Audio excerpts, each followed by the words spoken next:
Hello दोस्तों, आज आम पढ़ा नवम श्रेणी ओडिया व्याकरण माध्यमिक व्याकरण जो बहीर ना से बहीर प्रथम चैप्टर पढ़ा जहाँकि रही शब्द गठन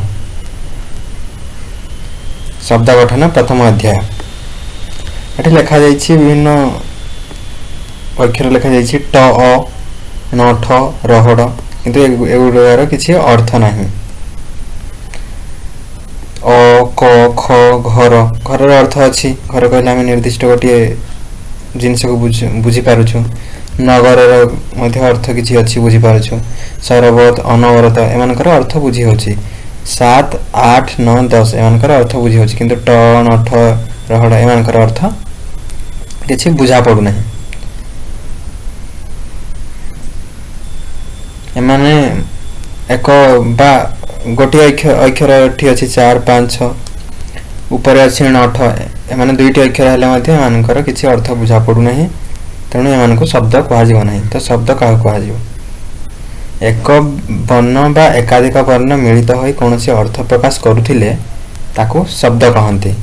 आउ थे कही रखुचे एक वर्ण बा एकाधिक वर्ण मिलित हो एक वर्ण ये जो अ थिला अर अर्थ विष्णु कर अर्थ मस्तक बा जल खर अर्थ आकाश। एक वर्ण अ को आम शब्द कहीपर। एक वर्ण बा एकाधिक वर्ण मिलित हो कौन अर्थ प्रकाश करुले ताकू शब्द कहती। तो जानिले शब्द क्या कहुए। गोटे भाषार शब्द भंडार को लक्ष्य कले जना जाए जे से अनेक बहु काल धरी अपरिवर्तित रही बेले केतेक शब्दर कालक्रमे परिवर्तन घटी नुआ रूप होइछि। आम ओडिया भाषा मध्य यही परिवर्तन बाद पड़ी नहीं।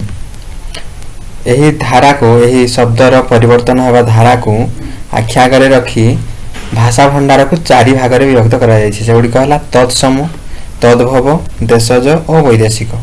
तो तत्सम क्या कहुए तत् और सम ए दुईटी शब्द मिश्रण में तत्सम शब्दटी गठित होती।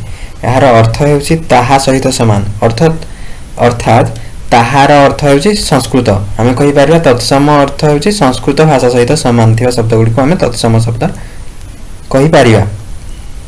संस्कृत भाषार केतेक शब्द अपरिवर्तित होई अविकल रूपे ओडिया भाषा प्रचलित हो आसुछि। एगुड़ी को तत्सम शब्द कहती। एपरी होबार कारण अच्छी कारण आर्य माने दीर्घ काल धरी भारतवर्ष बसति स्थापन कर आसी। सही भाषा हेउछि संस्कृत। सही आर्य मानकर भाषा हेउछि संस्कृत। तेणु यही संस्कृत भाषार प्रभाव ए देशर विभिन्न भाषा पर रही आसी। सही धारार ओडिया भाषा केबे भी बाद जाय नहीं। उदाहरण स्वरूप नदी आकाश अंक आचार्य संसार पर्वत इत्यादि। तापर देखिबा तद्भव। आम देखिले तत्सम जहाँ संस्कृत सहित समान। तद्भव यार अर्थ होछि तहिरु भव अर्थात तहिरु जात। तहि अर्थात संस्कृत संस्कृत रु जात होइथिबा शब्द माननकु तद्भव शब्द कहाए। यार किछि उदाहरण एठी अछि संस्कृत नदी नदी रु आसी नई कूप कूपर आसी कूप हस्ती को हाथी कहउछन्ती आमे घृत घी एपरि एगुड़िक उदाहरण अछि। तापर देशज शब्द देशज अर्थात देशरु जात शब्द को देशज कह। देशरु क्यों क्यों शब्द जात होइछि। ओडिशा रे प्रचलित देशज शब्दर त्रिविध स्तर रही। आम देशज शब्द को 3 भाग में विभक्त करि परिबा। आदिवासी भाषा भारतवर्ष बहुत बा ओडिशा रे बहुत वर्गर लोक माने बसवास करती। से आदिवासी भाषा मध्य अन्यतम। तापर द्राविड़ भाषा द्राविड़ क्या कहुए दक्षिण भारतर भाषा गुड़ी को द्राविड़ भाषा कहुए।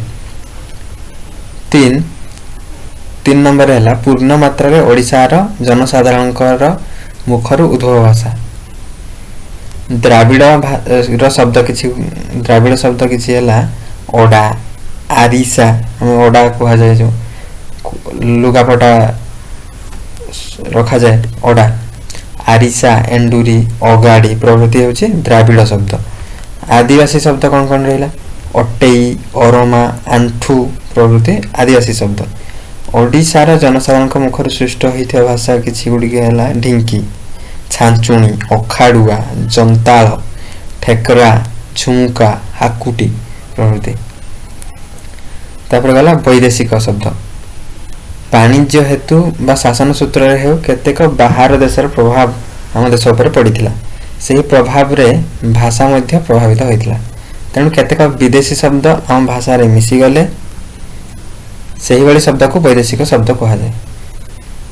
पोर्तुगीज माने आसीथिले भारत वर्ष को 1498 जो भास्को डा गामा जलपथ को आविष्कार करथिले तो पोर्तुगीज माने मध्य किसी भाषा बा किसी शब्द आम पाई से गुड़िक है गिर्जा, पादरी। जावनिक, जावनिक मीन्स ग्रीक, ग्रीक माने जो चंद्रगुप्त मौर्य टाइम रे ग्रीक माने आसीथिले भारत को अधिकार करने अलेक्जेंडर का से जावनिक मान किसी एगुड़िक भाषा आसी अकल, अदालत, आईना, इस्तफा, वकील, नगद, तहसीलदार, मुदाला, मुनिव प्रभृति भाषा।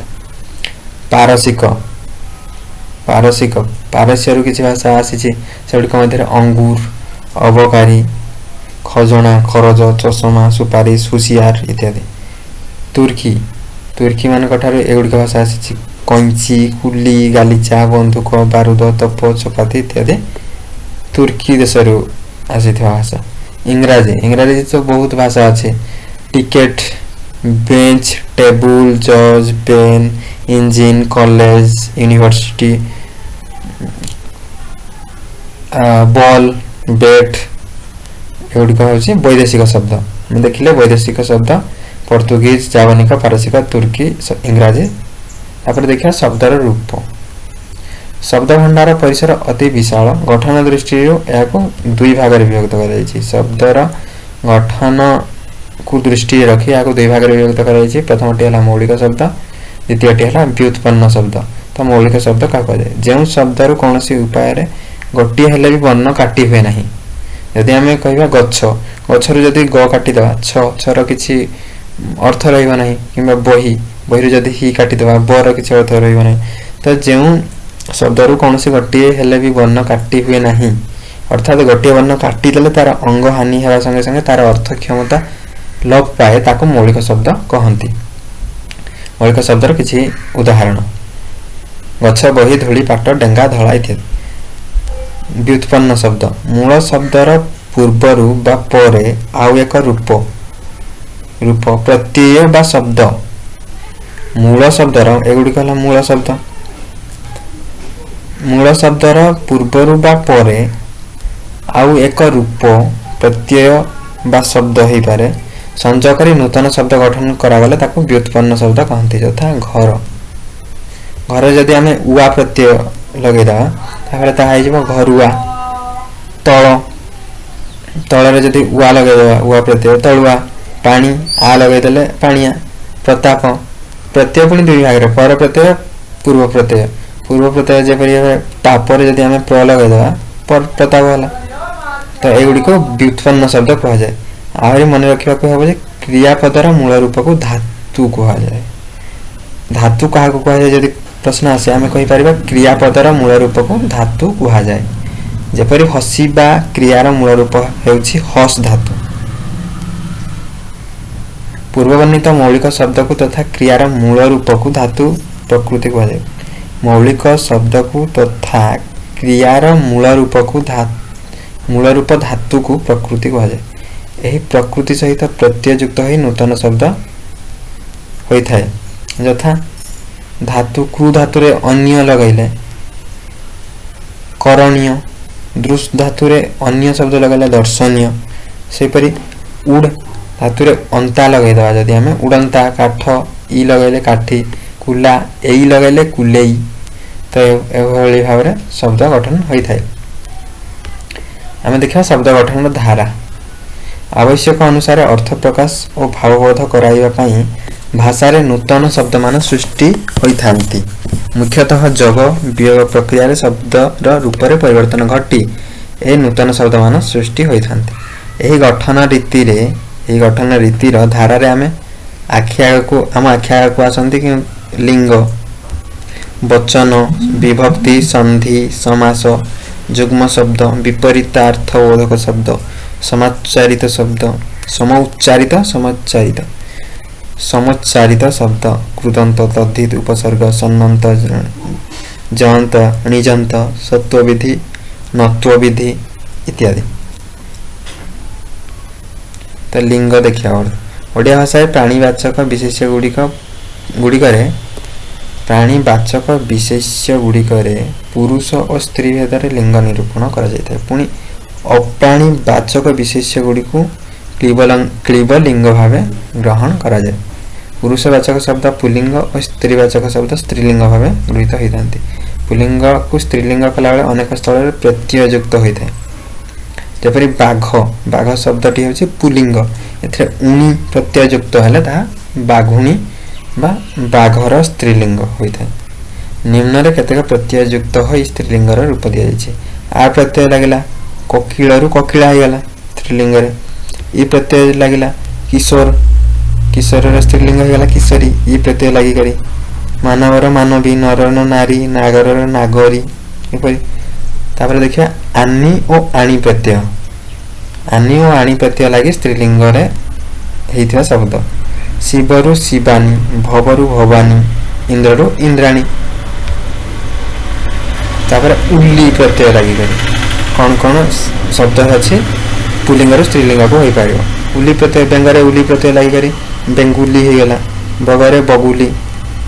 केतक भिन्न शब्द मध्य स्त्रीलिंग परिवर्तन हो जाता। राजा राजा राजा राजार राणी हो जाउछि। पिता माता, जनक जननी, बर कन्या वधू,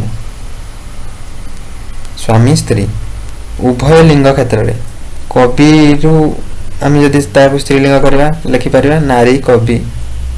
केतक प्राणीवाचक विशेष उभय पुरुष और स्त्री को बुझाए। से स्थल में लिंग भेद पर अंडीरा और माई विशेषण पद संयुक्त हुए। यथा पुल्लिंग अंडीरा छेली, स्त्रीलिंग हेले माई छेली। सेहीपरि शब्द गुड़िक हूँ भालू माई भालू, अंडीरा भालू। कुकुर सेहीपरि बिराड़ी मूषा बाछुरी। आहुरी जानिबार कथा जे क्लीबलिंग रे कौनसी परिवर्तन संभव नुहे। तथापि बेले बेले पुरुष और स्त्री सूचक पद जोग कर पुल्लिंग और स्त्रीलिंग कर। फूल हूँ क्लीबलिंग किंतु यहाँ पुल्लिंग और स्त्रीलिंग करा जाइथाए। यथा आम कही था अंडीरा फूल और माई फूल बोली। तापर देखा वचन जो वस्तुर बा व्यक्तिर संख्या जना पड़े ताहाको वचन कहती। यह हूँ वचनर संज्ञा। जो वस्तुर बा व्यक्तिर संख्या जना पड़े ताहाको वचन कहती। वचन चिन्ह साधारणतः विशेष्य और सर्वनाम पदरे संयुक्त हुए। वचन चिन्ह साधारणतः विशेष्य और सर्वनाम पदरे संयुक्त हुए। जो पदरु वस्तुर बा व्यक्तिर संख्या गोटे बोली जना पड़े ताहाको एक वचन कहुए। यथा मु तू से गछ नई इत्यादि। आम एथरे जानिपर यार संख्या गोटे। जो पदरु वस्तु बा व्यक्तिर संख्या एकरु एकाधिक बोली जना पड़े। जो पदरु वस्तु बा व्यक्तिर संख्या एकरु अधिक बोली जना पड़ी थाए ताको बहुवचन कहते। यथा आंभे माने, तुम्भे माने, से माने, नई गुड़िक, गछ गुड़िक, खेलना गुड़िक। एक वचन पर व्यवहृत होता चिन्ह है टी, टा, टे, टीए, खंडे, खंडीए, गोटे, गोटिक इत्यादि। उदाहरण स्वरूप आम कहीपर गोटे पिला, गोटे गछ, पिलाटीए, पिलाटी। बहुवचन पर व्यवहृत होता चिन्ह है माने, गछ गुड़िक, पिला माने, झील माने, गुड़िए गुड़िक, पंक्ति, श्रेणी, पुथ, जाक, तक, सबुतक अनेक गुड़िया बुझे पड़े। गण, सबु, दल, पल, समूह, वृंद, माल, राजी, चय, पुंज, राशि, मंडल इत्यादि। उदाहरण पिलाए पिला माने, पुस्तक, चय, पर्वत, श्रेणी प्रभृति होछि बहुवचन। पदर उभय पार्श्व बहुवचन व्यवहार करा जाए नहीं।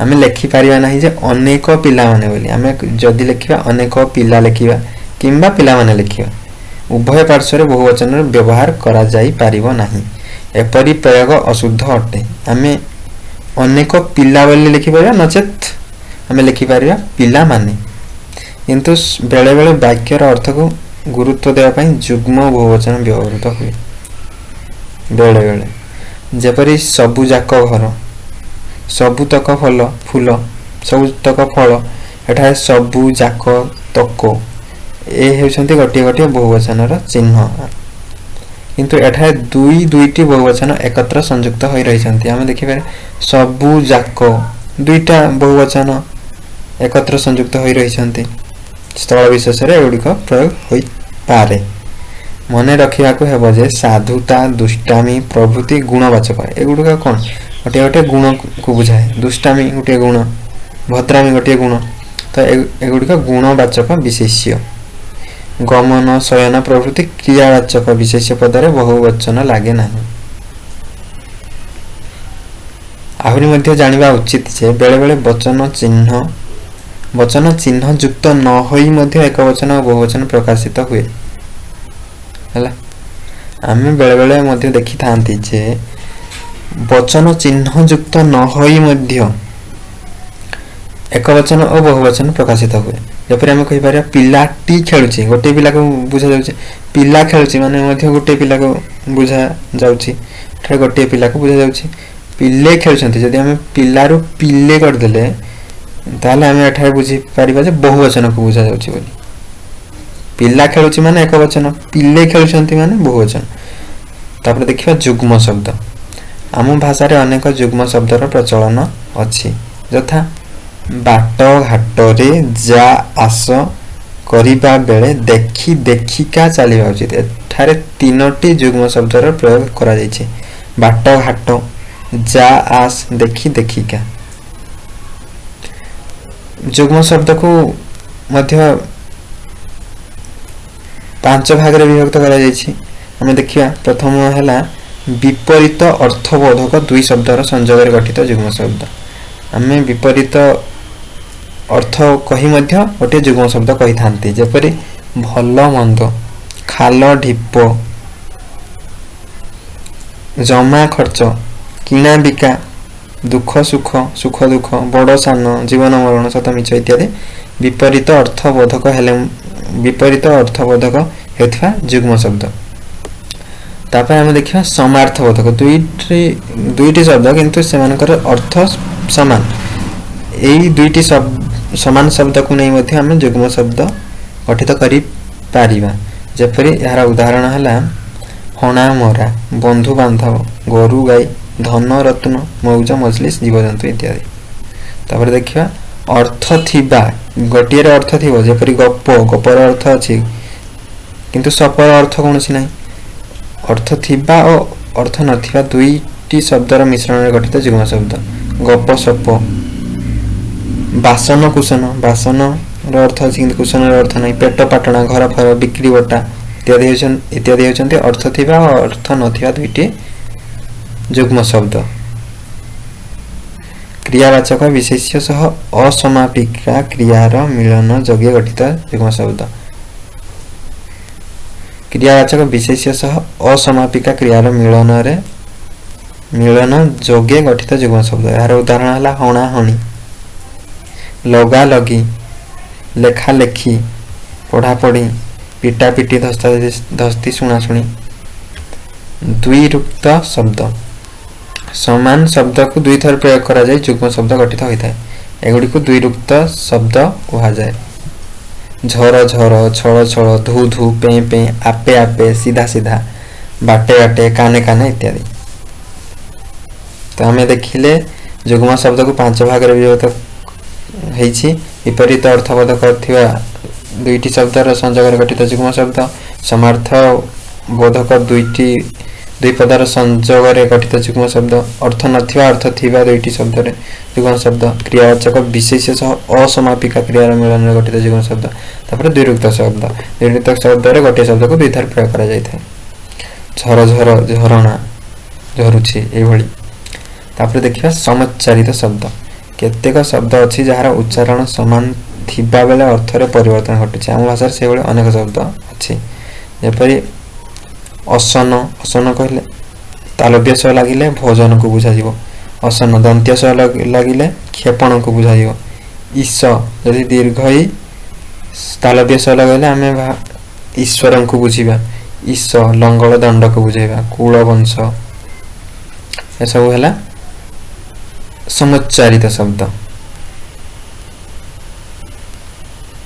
यार स्क्रीनशॉट नहीं जाओ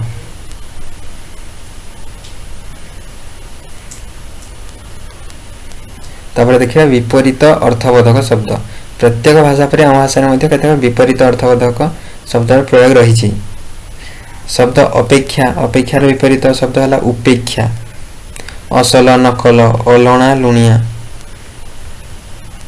ये सब शब्दर विपरीत शब्द प्राचीन नवीन अर्वाचीन प्राचीन नवीन अर्वाचीन किंतु पुरातन हो पारिबो नाही पुरातन कहार विपरीत शब्द हम नूतनर पाप पुण्य बंधन बंधनर विपरीत शब्द है मोचन मान अपमान मसृण बंधुर तापर देखा सन्नंत जंत निजंत सन्नंत जंत निजंत द्वारा मध्य नूतन शब्द गठित होता है सन्नंत सन्नंत इच्छा अर्थ रे धातु पर सन प्रत्यय हुए इच्छा अर्थ रे धातु पर सन प्रत्यय युक्त हुए एही सन प्रत्यय निष्पन्न पद को सन्नंत पद कहती यदि पचरा जीव सन्नंत पद क्या कह जाए आम कही पार यही सन सन गोटे प्रत्यय सन प्रत्यय निष्पन्न पद को सन्नंत पद कहती धातु सहित सन प्रत्यय जग करा पर आ धातु पर सन प्रत्यय जग करा जीवा पर आ एवं उ प्रत्यय युक्त होता है यार किसी उदाहरण देखना जपरी पीबार इच्छा इच्छा शब्द आम लगे पार सन तो पा हूँ धातु पा धातु रे मूल धातु पा धातु रे आम लगेले सन प्रत्यय सन पर पुणी अ लगेले कौन होगा पिपासा पीबार इच्छा को पिपासा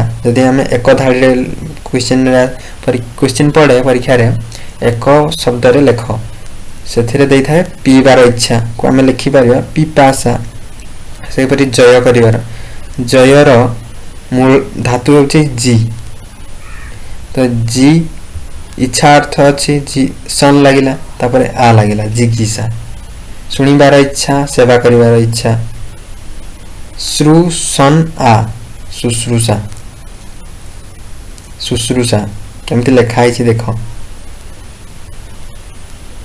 लाभ करिबार इच्छा लव सन आ लिप्सा लाभ करिबार इच्छा को लिप्सा कहा जाए भोजन करिबार इच्छा भुज भुज रु भोजन आसी भुज धातु प्लस सन प्रत्यय जग आ बुभुक्षा जानिबार इच्छा ज्ञा ज्ञा ज्ञान ज्ञान तो जानिबार मूल धातु है ज्ञा ज्ञा जग सन जग आ जिज्ञासा जानिबार इच्छा जिज्ञासा पठन करिबार इच्छा पठ जग सन जग आ पी पठ हिस्सा गमन करिबार इच्छा गम युक्त सन युक्त आ जिगम हिस्सा तापर देखा जंत आतिशय्य बुझाइबा पाई अत्यधिक बुझाइबा पाई धातु रे जम प्रत्यय करा जाए जय प्रत्यय निष्पन्न धातु को जयंत धातु कहा जाए जयंत धातु क्या कहा जाए जयंत जय जव प्रत्यय निष्पन्न धातु को जयंत जयंत धातु कहा जाए एथिरे मान प्रत्यय युक्त हो शब्द गठित हुए आम जपरी पूर्व देखी आ जग है सन पर सन लगे सन धातु पर आ जग है से एठारे जस पर मान प्रत्यय लगे तो यार किसी उदाहरण देखने जपरी मूल धातु ज्वल ज्वल रे जो प्रत्यय लगला तापर हेगला जाजल्य ज्वल जग ज हेगला जाज्वल्य जग मान एटारे हे जाज्वल्यमान दीप ज हेगला देदीप्य तापर जग होला मान देदीप्यमान हेगला जवंत तापर देखा निजंत प्रयोजक धातु गढ़िबा पाई संस्कृत रे धातु सहित नीच प्रत्यय जग करा जाय प्रयोजक धातु गढ़िबा पाई संस्कृत रे धातु सहित नीच प्रत्यय जग करा जाय धातु सहित नीच प्रत्यय जग करा जाय धातु पर एही नीच प्रत्यय युक्त होई ओढ़ा जाउथिबा धातु को निजंत कहा जाय जेपरि हम कहि परिया स्था जग नीच स्थापी मूल धातु जग नीच समान निजंत धातु हे गला निजंत धातु रो वियोग गला विशेष्य तापर विशेषण निजंत धातु को हम कोन कोन करि पारे विशेष्य करि पारिया विशेषण मध्य करि पारिया जेपरि स्था मूल धातु रे नीच प्रत्यय लागिला निजंत धातु कोन गला स्थापी स्थापी रा विशेष्य हबो स्थापन विशेषण हबो स्थापित पठ नीच पाठी पाठन पाठित ज्ञानीच ज्ञापी ज्ञापन ज्ञापित चल नीच चाली चालन चालित अधिकांश विभक्ति ए प्रत्यय वचन लिंग एसब विपरीत अर्थबोधक शब्द एसब व्यतीत आमे विभक्ति संधि समास कृदंत तद्धित उपसर्ग नत्व विधि सत्व विधि अनुଯାयी मध्य शब्द गठन करा जाई थाए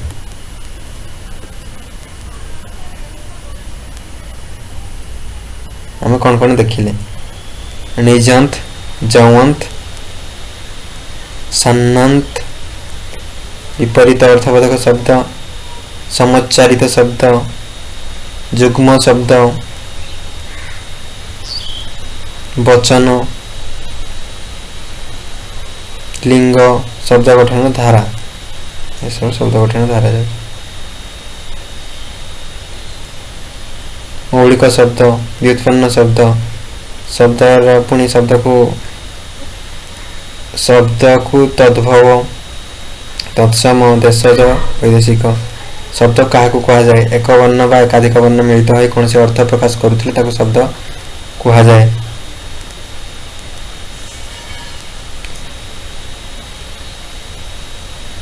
शब्द भंडार को चारि भाग रे विभक्त करा जायछि तत्सम तद्भव देशज वैदेशिक